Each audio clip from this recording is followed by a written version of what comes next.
Hello friends, ഏവർക്കും market അപ്ഡേറ്റ്സിൻ്റെ ഒരു പുതിയ എപ്പിസോഡിലേക്ക് വീണ്ടും സ്വാഗതം. അങ്ങനെ നോക്കിക്കഴിഞ്ഞാൽ വീണ്ടും നല്ലൊരു വോളറ്റൈൽ ആയിട്ടുള്ള ട്രേഡിംഗ് സെഷനായിരുന്നു ഇന്ത്യൻ മാർക്കറ്റുകളിൽ കാണാനുണ്ടായിരുന്നത്. നിഫ്റ്റിയിൽ നോക്കിക്കഴിഞ്ഞാൽ 37 പോയിൻറ്റ്സിൻ്റെ ഡിക്ലൈനോടുകൂടി 17,711ലും, സെൻസെക്സിൽ 254 പോയിൻറ്റ്സിൻ്റെ ഡിക്ലൈനോടുകൂടി 59,413ലും, ബാങ്ക് നിഫ്റ്റിയെ സംബന്ധിച്ചിടത്തോളം 202 പോയിൻറ്റ്സിൻ്റെ ഡിക്ലൈനോടുകൂടി 37,743ലുമായിരുന്നു ക്ലോസ് ആയിട്ടുണ്ടായിരുന്നത്. ഇന്നത്തെ ഒരു സെക്ടറൽ വൈസ് മാർക്കറ്റ് നോക്കിക്കഴിഞ്ഞാൽ PSU ബാങ്ക്, അതുപോലെ തന്നെ മെറ്റൽ, ഫാർമ, റിയാലിറ്റി, ഈ ഒരു സെക്ടറുകളായിരുന്നു ഇന്ന് നന്നായിട്ട് ഷൈൻ ചെയ്തിട്ടുണ്ടായിരുന്നത്. നല്ലൊരു റാലികൾ ഈ ഒരു സെക്ടറുകളിൽ കാണാനുണ്ടായിരുന്നു. അതുപോലെ തന്നെ ബാങ്കിങ്, ഓട്ടോ, FMCG ഈ ഒരു സെക്ടറുകളായിരുന്നു ഇന്ന് ഡിക്ലൈനിലും പോയിട്ടുണ്ടായിരുന്നത്. നിഫ്റ്റിയിലെ സ്റ്റോക്കുകൾ നോക്കിക്കഴിഞ്ഞാൽ 27 സ്റ്റോക്കുകൾ അഡ്വാൻസസിലും 23 സ്റ്റോക്കുകൾ ഡിക്ലൈനിലും നിന്നു. അതിൽ തന്നെ NTPC, coal India, power grid, Sun Pharma, Indian oil corporation ഇവരായിരുന്നു ടോപ്പ് 5 പെർഫോമിംഗ് സ്റ്റോക്സ് ആയിട്ട് നിന്നിട്ടുണ്ടായിരുന്നത്. ഇനി എനർജി സെക്ടറുകളെ സംബന്ധിച്ചിടത്തോളം എനർജി സ്റ്റോക്കുകളിൽ ഇന്നും നല്ല റാലികൾ കാണാനായിട്ട് ഉണ്ടായിരുന്നു. തീർച്ചയായിട്ടും രണ്ടാമത്തെ ദിവസവും നല്ലൊരു റാലികളാണ് ഈ ഒരു സെക്ടർ ഇന്ത്യയുടെ ഗ്രോത്ത് സെക്ടറിനെ സംബന്ധിച്ചിടത്തോളം നല്ല റാലികൾ വീണ്ടും തുടർന്നതായിട്ട് കാണുന്നുണ്ട്. ഇനി അതുപോലെ തന്നെ ബ്രോഡർ മാർക്കറ്റുകളിലേക്ക് വന്നു കഴിഞ്ഞാൽ മിഡ് ക്യാപ്പിൽ 1.13% റാലികൾ റിപ്പോർട്ട് ചെയ്തു. സ്മോൾ ക്യാപ്പിൽ 0.21% കറക്ഷനും ഇന്നുണ്ടായിട്ടുണ്ട്. അതുമാത്രമല്ല, വോളറ്റിലിറ്റി ഇൻഡെക്സ് നോക്കിക്കഴിഞ്ഞാൽ അതിൽ വീണ്ടും വർധനവാണ് കാണുന്നത്. 1.63% ഉയർന്ന് 18.8ലാണ് ഇപ്പോൾ വോളറ്റിലിറ്റി ഇൻഡെക്സ് നിലനിൽക്കുന്നത്. അപ്പോൾ വീണ്ടും മാർക്കറ്റ് കൂടുതൽ വോളറ്റൈൽ ആകുന്നു എന്നുള്ളതിൻ്റെ ഒരു സൂചനകളാണ് ഈ ഒരു വോളറ്റിലിറ്റി ഇൻഡെക്സ് നമുക്ക് തരുന്നത്. അതുമാത്രമല്ല, ഇനി നമുക്ക് നാളെ നോക്കിക്കഴിഞ്ഞാൽ നമ്മുടെ മന്ത്ലി എക്സ്പയറിയും കൂടിയാണ്. അപ്പോൾ ആ ഒരു കാര്യം കൂടി നിങ്ങൾ തീർച്ചയായിട്ടും ഒന്ന് കൺസിഡർ ചെയ്യുക.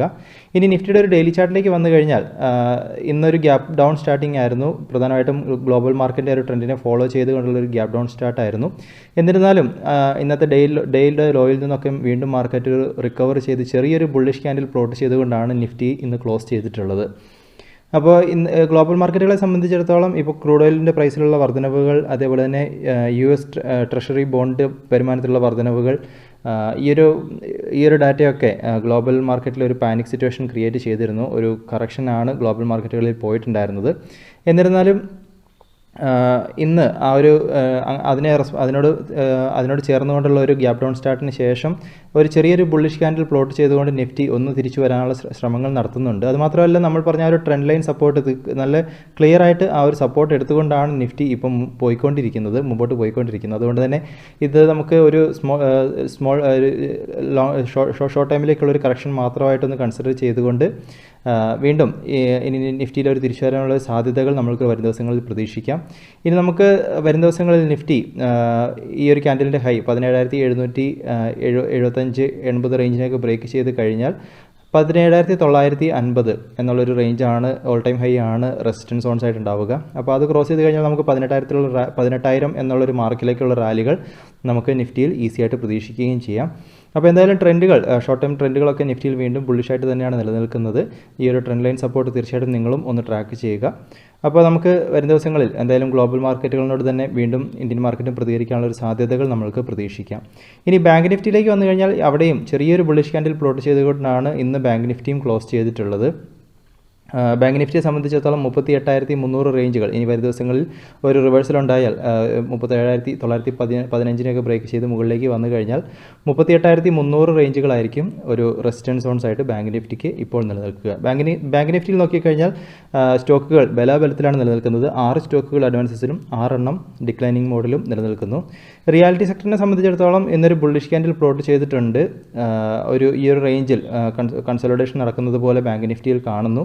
അപ്പോൾ തീർച്ചയായിട്ടും വരും ദിവസങ്ങളിൽ ഒരു കൺസോളിഡേഷൻ ബ്രേക്കൗട്ടുകൾക്കായിട്ട് റിയാലിറ്റി സെക്ടർ കൺസോളിഡേഷൻ ബ്രേക്കൗട്ടുകൾക്കായിട്ട് റിയാലിറ്റി സെക്ടറിനെ ഒന്ന് ട്രാക്ക് ചെയ്യുക. റിയാലിറ്റി സെക്ടറിനെ സംബന്ധിച്ചിടത്തോളം 6 സ്റ്റോക്കുകൾ അഡ്വാൻസസിലും 4 എണ്ണം ഡിക്ലൈനിങ് മോഡിലുമാണ് ഇന്ന് നിലനിന്നിട്ടുണ്ടായിരുന്നത്.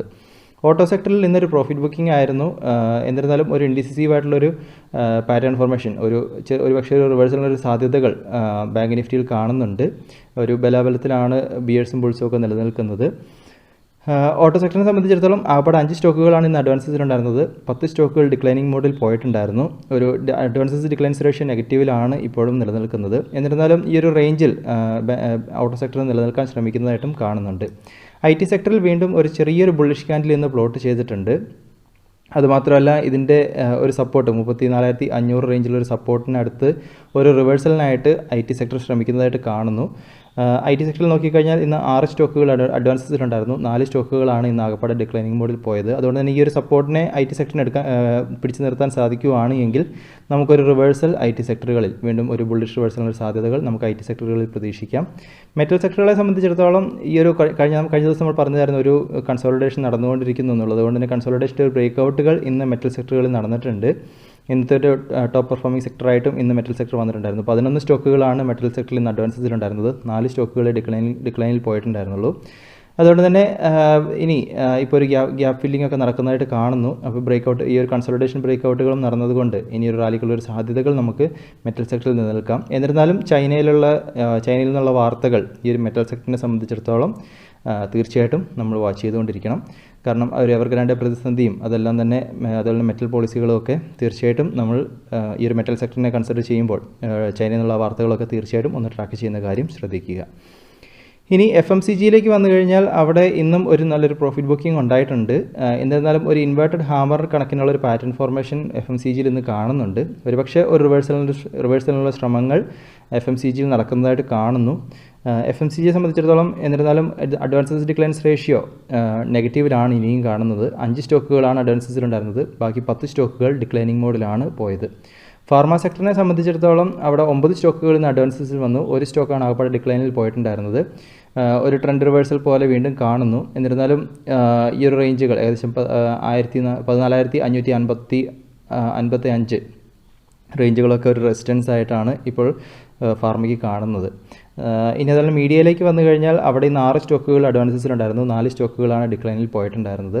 മീഡിയ സെക്ടറിൽ വീണ്ടും ഒരു കൺസോളിഡേഷൻ ഈ ഒരു റേഞ്ചിലൊരു കൺസോളിഡേഷൻ ശ്രമിക്കുന്നതായിട്ട് 2118-20 റേഞ്ചുകളിൽ ഒരു കൺസോളിഡേഷൻ ശ്രമിക്കുന്നതായിട്ട് മീഡിയ സെക്ടറിലും കാണുന്നുണ്ട്. ഇനി ഗ്ലോബൽ മാർക്കറ്റിൻ്റെ സിറ്റുവേഷൻസിലേക്ക് വന്നു കഴിഞ്ഞാൽ ഇന്നത്തെ US ഫീച്ചേഴ്സൊക്കെ ഒരു പോസിറ്റീവ് മോഡിൽ ട്രേഡ് ആവുന്നുണ്ട്. അതുകൊണ്ട് തന്നെ US മാർക്കറ്റിൽ ഒരു പോസിറ്റീവ് റാലിക്കുള്ള സാധ്യതകൾ പ്രതീക്ഷിക്കുന്നു. യൂറോപ്യൻ മാർക്കറ്റുകൾ ഒരു പോസിറ്റീവ് മൂഡിലാണ് ഇതുവരെ നിലനിൽക്കുന്നത്. ഏഷ്യൻ മാർക്കറ്റുകളിൽ കൂടുതലും റെഡിലേക്കാണെന്ന് മിക്സഡ് ട്രെൻഡാണ് കാണുന്നത്. SGX നിഫ്റ്റി 41 പോയിൻറ്റ്സ് ഡൗണിൽ ട്രേഡ് ആവുന്നുണ്ട് ഈ ഒരു സമയത്ത്. എന്നിരുന്നാലും നാളെ രാവിലെ SGX നിഫ്റ്റി ഒന്ന് വാച്ച് ചെയ്യുക. നമുക്കതിനെ ബേസ് ചെയ്തുള്ള ഒരു ഓപ്പണിംഗ് ഇന്ത്യൻ മാർക്കറ്റിൽ പ്രതീക്ഷിക്കാം. ഇനി അതുപോലെ തന്നെ രൂപയുടെ മൂല്യത്തിൽ വീണ്ടും ഡോളറിന് അഗെയിൻസ്റ്റായിട്ട് ഇടിവുകൾ തുടരുന്നു. 11 പൈസ ഇടിഞ്ഞ് 74.15 ട്രേഡ് ഉണ്ടായിരിക്കുന്നത്. ഇത് ഇന്ത്യൻ മാർക്കറ്റുകളെ സംബന്ധിച്ചിടത്തോളം അത്ര ഗുണകരമായിട്ടല്ല കാണുന്നത്. ഇനി ഇൻസ്റ്റിറ്റ്യൂഷൻ ആക്ടിവിറ്റികൾ തീർച്ചയായിട്ടും ഒന്ന് ട്രാക്ക് ചെയ്യുക. ഇതുവരെയും അപ്ഡേറ്റഡ് ആയിട്ട് കാണുന്നില്ല. അപ്പോൾ ആ ഒരു ഡാറ്റയും നമുക്ക് ഇന്നലെ നോക്കിക്കഴിഞ്ഞാൽ ഫോറിൻ ഇൻസ്റ്റിറ്റ്യൂഷൻ്റെ ഭാഗത്തു നിന്ന് 1957 കോടി നെറ്റ് വിത്ഡ്രോവലിലാണ് ഇന്നലെ വിദേശ ധനകാര്യ സ്ഥാപനങ്ങളൊക്കെ ക്ലോസ് ചെയ്തിട്ടുള്ളത്. അപ്പോൾ തീർച്ചയായിട്ടും ഇന്നത്തെ ഒരു ഡാറ്റയും കൂടെ ഒന്ന് ട്രാക്ക് ചെയ്യുക. അവരുടെ ഒരു ആക്ടിവിറ്റികളും നമുക്ക് ഇമ്പോർട്ടൻ്റ് ആണ്. ഇനി എന്നിരുന്നാലും ഇതുവരെ മാർക്കറ്റ് സിറ്റുവേഷൻസൊക്കെ ഒരു പോസിറ്റീവ് മൂഡിലേക്ക് തിരിച്ചു വരുന്നതായിട്ട് കാണുന്നു. എന്നിരുന്നാലും നാളെ രാവിലെ SGX നിഫ്റ്റി നിങ്ങൾ മറക്കാതെ ഒന്ന് വാച്ച് ചെയ്യുക. ഇനി സ്റ്റോക്കുകളെ സംബന്ധിച്ചിടത്തോളം പറയാനാണെങ്കിൽ നമ്മൾ ഇന്നലെ പറഞ്ഞ പവർ സ്റ്റോക്കുകളൊക്കെ തീർച്ചയായിട്ടും നിങ്ങൾ വരും ദിവസങ്ങളിൽ ഒന്ന് ട്രാക്ക് ചെയ്യുക. അതുപോലെ തന്നെ ഓയിൽ മാർക്കറ്റിംഗ് കമ്പനികളുടെ സ്റ്റോക്കുകളും IOC, ഹിന്ദുസ്ഥാൻ പെട്രോളിയം, ഈ ഒരു സ്റ്റോക്കുകളിലൊക്കെ ഇന്ന് നോക്കിക്കഴിഞ്ഞാൽ IOCയിൽ വീണ്ടും നല്ലൊരു റാലികൾ 3.66% റാലികൾ IOCയിൽ റിപ്പോർട്ട് ചെയ്തു. നമ്മൾ ഇന്നലെ പറഞ്ഞതായിരുന്നു ഒരു ബ്രേക്ക്ഔട്ടുകൾ വന്നു എന്നുള്ളത്. ഇന്നും നല്ലൊരു ലോങ് ബുള്ളിഷ് ക്യാൻഡിൽ IOCയിൽ കാണാനായിട്ടുണ്ടായിരുന്നു. വരും ദിവസങ്ങളിൽ ഒന്ന് ട്രാക്ക് ചെയ്യുക. ക്രൂഡ് ഓയിലിൻ്റെ പ്രൈസ് വർധനവുകളൊക്കെ ഈ മാർക്കറ്റിംഗ് കമ്പനികൾക്കൊക്കെ ഒരു പോസിറ്റീവ് റാലികൾക്കുള്ള കാരണങ്ങളായിട്ട് നിലനിൽക്കുന്നു. ഹിന്ദുസ്ഥാൻ പെട്രോളിയത്തെ സംബന്ധിച്ചിടത്തോളം അവിടെയും റാലികൾ തുടരുന്നു. 310 റേഞ്ചുകളാണ് ഇനി അടുത്തൊരു റെസിസ്റ്റൻസ് സോൺസ് ആയിട്ട് ഹിന്ദുസ്ഥാൻ പെട്രോളിയത്തെ സംബന്ധിച്ചിടത്തോളം ഇനി നിലനിൽക്കുന്നത്. ടാറ്റ കെമിക്കലും നിങ്ങൾ ട്രാക്ക് ചെയ്തു എന്ന് ഞാൻ വിശ്വസിക്കുന്നു. ഇന്നും നല്ലൊരു ബുള്ളിഷ് ക്യാൻഡിൽ കാണാനുണ്ട്. ഒരു ബുള്ളിഷ് ബ്രേക്ക്ഔട്ടുകൾ ഈ ഒരു സ്റ്റോക്കിൽ വന്നിട്ടുണ്ട്. ഇന്നലെ ഒരു ബിയറിഷ് ക്യാൻഡിലായിരുന്നുവെങ്കിലും ബുള്ളിഷ് ബ്രേക്ക്ഔട്ടുകൾ ഇന്നും ഈ ഒരു സ്റ്റോക്കിൽ ഉണ്ടായിട്ടുണ്ട്. തീർച്ചയായിട്ടും വരും ദിവസങ്ങളിലും ടാറ്റ കെമിക്കലിനെ ഒന്ന് ട്രാക്ക് ചെയ്യാവുന്നതാണ്. ഹിൻഡാൽക്കോയെ സംബന്ധിച്ചിടത്തോളം അവിടെ ഇന്നൊരു റാലികൾ കാണാനായിട്ടുണ്ടായിരുന്നു. ഹിൻഡാൽക്കോയിൽ മാത്രമല്ല നാഷണൽ അലുമിനിയം കമ്പനി നാൽക്കോയിലും ഒരു റാലികളുണ്ട്. അപ്പോൾ ഹിൻഡാൽക്കോയെ സംബന്ധിച്ചിടത്തോളം നല്ലൊരു ബ്രേക്ക്ഔട്ടുകൾ ഇന്ന് കിട്ടിയിട്ടുണ്ട്. അതുകൊണ്ട് തന്നെ ഈ ഒരു സ്റ്റോക്കിനെയും നിങ്ങൾ തീർച്ചയായിട്ടും ഒന്ന് ട്രാക്ക് ചെയ്യുക. BHELനെ സംബന്ധിച്ചിടത്തോളം റാലികൾ തുടരുന്നതായിട്ട് കാണുന്നുണ്ട്. അതുകൊണ്ട് തന്നെ ഈ ഒരു സ്റ്റോക്കിന് നിങ്ങളുടെ വാച്ച് ലിസ്റ്റിൽ തീർച്ചയായിട്ടും ഒന്ന് വെക്കുക. നല്ലൊരു ബുള്ളിഷ് ക്യാൻഡിലുകൾ കഴിഞ്ഞ 2 ദിവസങ്ങളിലായിട്ട് ഈ ഒരു സ്റ്റോക്കിൽ കണ്ടുവരുന്നുണ്ട്.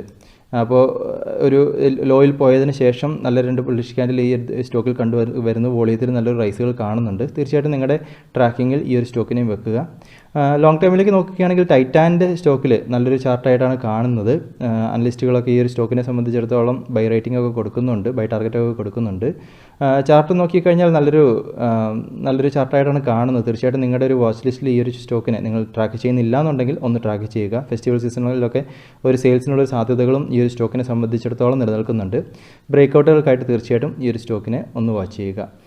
ഇനി അതുപോലെ തന്നെ SBI കാർഡ്സിനെ സംബന്ധിച്ചിടത്തോളം അവരൊരു സപ്പോർട്ട് സോണിൻ്റെ അടുത്താണ് SBI കാർഡ്സ് നിലനിൽക്കുന്നത്. അതുമാത്രമല്ല അവരിപ്പോൾ ഈ ഒരു ഒക്ടോബർ 3-ാം തീയതി മുതൽ ഒരു 3 ദിവസത്തെ ഒരു ഷോപ്പിംഗ് ഫെസ്റ്റിവൽ അനൗൺസ് ചെയ്തിട്ടുണ്ട് അവർ. അപ്പോൾ അതൊക്കെ ഈ SBI കാർഡ്സിൻ്റെ ഒരു പോസിറ്റീവ് ന്യൂസ് ആയിട്ട് നിലനിൽക്കുന്നു. അപ്പോൾ നമുക്കൊരു റിവേഴ്സൽ കൺഫർമേഷൻ ആയാൽ, ഇപ്പോൾ സപ്പോർട്ട് സോണിൻ്റെ അടുത്തൊരു ബുള്ളിഷ് ക്യാൻഡിലാണ് ഇരിക്കുന്നത്. അപ്പോൾ നമുക്കൊരു റിവേഴ്സൽ കൺഫർമേഷൻ ആയാൽ അടുത്ത ക്യാൻഡിലുകളൊന്ന് വാച്ച് ചെയ്യുക. കൺഫർമേഷൻ ആയി കഴിഞ്ഞാൽ നമുക്ക് SBI കാർഡ്സിനെയും ഒന്ന് കൺസിഡർ ചെയ്യാം. അതുപോലെ തന്നെ ടൊറൻറ്റ് പവറിൻ്റെ ചാർട്ടും തീർച്ചയായിട്ടും ഒന്ന് ട്രാക്ക് ചെയ്യുക. ഗോദ്രേജ് പ്രോപ്പർട്ടീസിനെ സംബന്ധിച്ചിടത്തോളം ചാർട്ടിൽ ചെറിയൊരു ബുള്ളിഷ് ക്യാൻഡിൽ എന്നതിൽ ഒരു പ്രോഫിറ്റ് ബുക്കിംഗ് ഹയർ ലെവലുകളിൽ കാണാനുണ്ടായിരുന്നു. ബ്രേക്കൗട്ടുകൾ വന്നു കഴിഞ്ഞാൽ ഗോദ്രേജ് പ്രോപ്പർട്ടീസിൽ ഇനിയും നമുക്ക് റാലികൾ പ്രതീക്ഷിക്കാം. BEL നമ്മൾ കഴിഞ്ഞ ദിവസം പറഞ്ഞുവെങ്കിലും ഇന്നൊരു ബിയറിഷ് ക്യാൻഡിലാണ് ഭാരത് ഇലക്ട്രോണിക്സിലുണ്ടായിരിക്കുന്നത്. അതുകൊണ്ട് തന്നെ ഇനി ഒരു ബ്രേക്കൗട്ടുകൾ വന്നു കഴിഞ്ഞാൽ മാത്രം സ്റ്റോക്കിനെ കൺസിഡർ ചെയ്യുക. ഈ ഒരു റേഞ്ചിൽ ഒരു കൺസോളിഡേഷൻ തുടരുന്നതായിട്ടാണ് BELനെ സംബന്ധിച്ചിടത്തോളം കാണുന്നത്. ഇനി അടുത്തായിട്ട് പ്രധാനപ്പെട്ട അപ്ഡേറ്റുകളിലേക്ക് പോയി കഴിഞ്ഞാൽ ആദ്യമേ തന്നെ NBCCയെ സംബന്ധിച്ചിടത്തോളം അവർ ഏകദേശം 942 കോടി വർത്ത് ചെയ്യുന്ന പ്രൊജക്റ്റുകൾ ഡൽഹി ട്രാൻസ്പോർട്ട് കോർപ്പറേഷൻ്റെ ഭാഗത്തു നിന്നും വിൻ ചെയ്തിട്ടുണ്ട്. ഇന്ന് നോക്കിക്കഴിഞ്ഞാൽ 2.67% റാലികൾ NBCCയിൽ റിപ്പോർട്ട് ചെയ്തു. ഈ ഒരു മാസം ഇതുവരെ 8.57% റാലികളാണ് NBCCയിൽ നിലനിൽക്കുന്നത്. അതുപോലെ തന്നെ കമ്പ്യൂകോം സോഫ്റ്റ്വെയർ ഇവരെ സംബന്ധിച്ചിടത്തോളം അവർ രാജസ്ഥാനിലുള്ള ലേബർ ഡിപ്പാർട്ട്മെൻറ്റിൻ്റെ ഭാഗത്തു നിന്നും ഒരു ലെറ്റർ ഓഫ് അവാർഡ് വിൻ ചെയ്തിട്ടുണ്ട്. ഏകദേശം 6.1 കോടി വർത്ത് ചെയ്യുന്ന ഒരു പ്രൊജക്റ്റ് ടെൻഡർ എന്നാണ് അപ്ഡേറ്റുകളിൽ കാണിച്ചിരിക്കുന്നത്. ഇന്ന് 5% അപ്പർ സർക്യൂട്ടിലാണ് ഈ ഒരു സ്റ്റോക്ക് ഇന്ന് ലോക്കായിട്ടുണ്ടായിരുന്നത്. ഈ ഒരു മാസം ഇതുവരെ 1.84% റാലികൾ കമ്പ്യൂകോം സോഫ്റ്റ്വെയറിൽ ഉണ്ടായിട്ടുണ്ട്. ഇനി അതുൽ ഓട്ടോയെ സംബന്ധിച്ചിടത്തോളം അവർ അഹമ്മദാബാദിൽ അവരുടെ ഒരു 3 വീലർ മാനുഫാക്ചറിങ്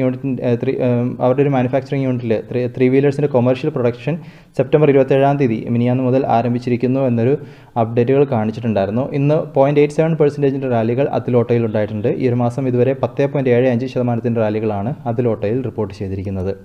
ഇനി പിരമാൽ എൻ്റർപ്രൈസസിനെ സംബന്ധിച്ചിടത്തോളം അവർ DHFLനെ ഏകദേശം 38,000 കോടിയുടെ ട്രാൻസാക്ഷൻ വഴിയായിട്ട് അക്വയർ ചെയ്തിരിക്കുന്നു എന്ന അപ്ഡേറ്റുകൾ കൊടുത്തിട്ടുണ്ട്. എന്നിരുന്നാലും ഇന്ന് 1.54% കറക്ഷനാണ് പിരമാൽ എൻ്റർപ്രൈസസിൽ ഉണ്ടായിരിക്കുന്നത്. ഈ ഒരു മാസം ഇതുവരെ 1.36% റാലികൾ പിരമാൽ എൻ്റർപ്രൈസസിൽ റിപ്പോർട്ട് ചെയ്തിരിക്കുന്നു. ഇനി കൊമേഴ്ഷ്യൽ റെഫ്രിജറേറ്ററും അതുപോലെ തന്നെ AC മാനുഫാക്ചററൊക്കെ ആയ ബ്ലൂ സ്റ്റാറിനെ സംബന്ധിച്ചിടത്തോളം അവർ ആന്ധ്രാപ്രദേശിലെ ശ്രീ സിറ്റിയിൽ ഏകദേശം 550 കോടി ഇൻവെസ്റ്റ് ചെയ്യാനായിട്ട് പോകുന്നു ഒരു ഗ്രീൻഫീൽഡ് മാനുഫാക്ചറിങ് യൂണിറ്റ് നിർമ്മിക്കുന്നതിനായിട്ട്. ഈ ഒരു ന്യൂസ് വന്നിരുന്നുവെങ്കിലും ഇന്ന് 0.63% ലോസുകൾ ബ്ലൂ സ്റ്റാറിൽ റിപ്പോർട്ട് ചെയ്തിട്ടുണ്ട്. ഈ ഒരു മാസം ഇതുവരെ 14.63% റാലികൾ ബ്ലൂ സ്റ്റാറിൽ നിലനിൽക്കുന്നു. ഇനി SVP ഗ്ലോബൽ വെഞ്ചേഴ്സിനെ സംബന്ധിച്ചിടത്തോളം അവർ ടെക്നിക്കൽ ടെക്സ്റ്റൈൽസ് ബിസിനസ്സിലേക്ക് ഒരു എൻട്രികൾക്കായിട്ട് പ്ലാൻ ചെയ്യുന്നുണ്ട്. അതിനായിട്ട് ഏകദേശം 100 കോടിയുടെ ഇൻവെസ്റ്റ്മെൻറ്റ് അവർ രാജസ്ഥാനിൽ നടത്താൻ പോകുന്നു ഒരു ഗ്രീൻഫീൽഡ് ഫെസിലിറ്റി നിർമ്മിക്കുന്നതിനായിട്ട്. എന്നിരുന്നാലും ഈ ഒരു സ്റ്റോക്കിൽ 2% കറക്ഷനാണ് ഇന്നുണ്ടായിട്ടുള്ളത്. അതുപോലെ തന്നെ ഈ ഒരു മാസം ഇതുവരെ 10.46% കറക്ഷനും SVP ഗ്ലോബലിൽ ഉണ്ടായിട്ടുണ്ട്. ഇനി ഗോദ്രേജ് പ്രോപ്പർട്ടീസിനെ സംബന്ധിച്ചിടത്തോളം അവർ മുംബൈയിലെ വാട്ട്ലയിൽ ഒരു ലാൻഡ് പാഴ്സൽ നിർമ്മാണത്തിനുള്ള ഒരു എഗ്രിമെൻറ്റ് സൈൻ ചെയ്തിട്ടുണ്ട്. ഒരു വലിയ ഓർഡർ എന്നാണ് അപ്ഡേറ്റുകളിൽ കാണിച്ചിരിക്കുന്നത്. ഇന്ന് 3.37% റാലികൾ ഗോദ്രേജ് പ്രോപ്പർട്ടീസിൽ ഉണ്ടായിട്ടുണ്ട്. അതുപോലെ തന്നെ ഈ ഒരു മാസം ഇതുവരെ 55% റാലികളാണ് ഗോദ്രേജ് പ്രോപ്പർട്ടീസിൽ നിലനിൽക്കുന്നത്. ഇനി HCL ടെക്നോളജീസിനെ സംബന്ധിച്ചിടത്തോളം അവർ പ്രോക്സിമസുമായിട്ട് ഒരു പാർട്ട്ണർഷിപ്പിലേക്ക് വന്നിട്ടുണ്ട്. ഒരു hybrid next generation cloud portfolio നിർമ്മിക്കുന്നതിനായിട്ട് ആണ് ഈ ഒരു പാർട്ട്ണർഷിപ്പ് എന്നാണ് അപ്ഡേറ്റുകളിൽ കാണിച്ചിരിക്കുന്നത്. ഏകദേശം 1% റാലികൾ ഇന്ന് HCL ഉണ്ടായിട്ടുണ്ട്. ഈ ഒരു മാസം ഇതുവരെ 8.37% റാലികളും HCL ടെക്നോളജീസിൽ റിപ്പോർട്ട് ചെയ്തിരിക്കുന്നു. ഇനി ലുപിനെ സംബന്ധിച്ചിടത്തോളം അവർ US മാർക്കറ്റിൽ ഡ്രോക്സിഡോപ്പ എന്നൊരു ക്യാപ്സ്യൂൾ ഓർത്തോസ്റ്റാറ്റിക് ഡിസീനസിന് വേണ്ടി ഉപയോഗിക്കുന്ന ഒരു ക്യാപ്സ്യൂളാണ് അത് ലോഞ്ച് ചെയ്തിട്ടുണ്ട്. അപ്പോൾ ഈ ഒരു ന്യൂസിന് വന്നു വരുന്നുവെങ്കിലും 1.14% കറക്ഷൻ ഇന്ന് ലുപ്പിനിലുണ്ടായിട്ടുണ്ട്. ഈ ഒരു മാസം ഇതുവരെ 1% കറക്ഷനും ലുപ്പിനിൽ നിലനിൽക്കുന്നു. ഇനി ത്രിവേണി എഞ്ചിനീയറിങ്ങിനെ സംബന്ധിച്ചിടത്തോളം അവർ പുതിയ ഡിസ്റ്റിലേഷൻ കപ്പാസിറ്റി ഇൻക്രീസ് ചെയ്യുന്നതിന് വേണ്ടിയിട്ട് 350 കോടി ഇൻവെസ്റ്റ് ചെയ്യാനായിട്ട് പോവുകയാണ്. പ്രധാനമായിട്ടും ഇപ്പോൾ ആ ഒരു എത്തനോൾ ബ്ലെൻഡിങ് എന്നുള്ളൊരു ഫ്യൂൾസിൻ്റെ കൂടെ എത്തനോൾ ബ്ലെൻഡിങ് എന്നുള്ളൊരു ന്യൂസ് വന്നത്. അപ്പോൾ അതുകൊണ്ട് തന്നെ അതിനെ മുന്നിൽ കണ്ടുകൊണ്ടാണ് ഈ ഒരു ഇൻവെസ്റ്റ്മെൻറ്റ് എന്നാണ് അപ്ഡേറ്റുകളിൽ കാണാനുള്ളത്. 5.62% റാലികളാണ് ത്രിവേണി എഞ്ചിനീയറിംഗ് ഇന്ന് റിപ്പോർട്ട് ചെയ്തിരിക്കുന്നത്. ഈ ഒരു മാസം ഇതുവരെ 6.84% റാലികൾ ത്രിവേണി എഞ്ചിനീയറിംഗിൽ ഉണ്ടായിട്ടുണ്ട്. ഇനി BSL ഇൻ്റർനാഷണലിനെ സംബന്ധിച്ചിടത്തോളം അവർ എംബസി ഓഫ് ഇറ്റലി അവരുമായിട്ട് അവരിൽ നിന്നൊരു കോൺട്രാക്റ്റ് വിൻ ചെയ്തിട്ടുണ്ട്. വിസ പ്രോസസ്സിങ്ങുമായിട്ട് ബന്ധപ്പെട്ടാണ്. 2.8% റാലികൾ BLS ഇൻ്റർനാഷണലിൽ ഇന്നുണ്ടായിട്ടുണ്ട്. ഈ ഒരു മാസം ഇതുവരെ 29% റാലികളാണ് BLS ഇൻ്റർനാഷണലിൽ റിപ്പോർട്ട് ചെയ്തിരിക്കുന്നത്. അപ്പോൾ ഇതൊക്കെയാണെന്ന് പറയാനുള്ള പ്രധാനപ്പെട്ട അപ്ഡേറ്റുകളായിട്ട് നിലനിൽക്കുന്നത്. തീർച്ചയായിട്ടും ഈ പറഞ്ഞ ന്യൂസുകളും സ്റ്റോക്കുകളും ഒക്കെ നിങ്ങളുടെ അനാലിസിസിനായിട്ട് മാത്രം ഉപയോഗിക്കുക. കണ്ടെത്തുന്ന കാര്യങ്ങളൊക്കെ തീർച്ചയായിട്ടും ഷെയർ ചെയ്യുക. പുതിയ അപ്ഡേറ്റ്സ് ഒക്കെ ആയിട്ട് നമുക്ക് വീണ്ടും കാണാം. അതുവരെ this is Tony signing off.